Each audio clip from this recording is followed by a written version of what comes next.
এই রাজাকারের দল বাংলাদেশের প্রতিটা মসজিদকে তাদের ঘাঁটি বানিয়েছে, আর সাধারণ মানুষের মগজ ধোলাই করে এইভাবে মসজিদের ভেতরে। রাজাকার বলে গালি দেওয়া মানে আল্লাহর রাসূলকে গালি দেওয়া।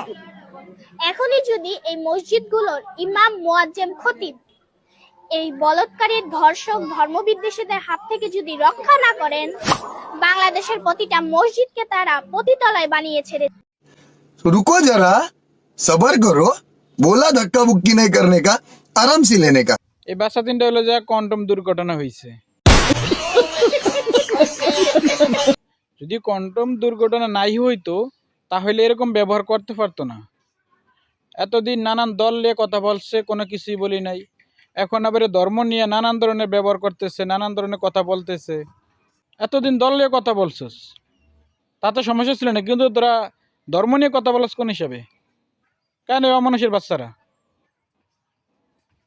তোকে এত মানুষ অপমান করে, এত কিছু বলে, লজ্জা লাগে না? সে নির্লজ্জার বাচ্চা, নির্লজ্জারা, অমানুষের বাচ্চা।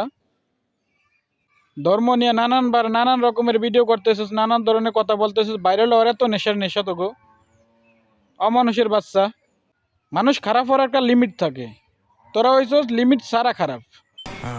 ये बड़ी अच्छी बात कही आप।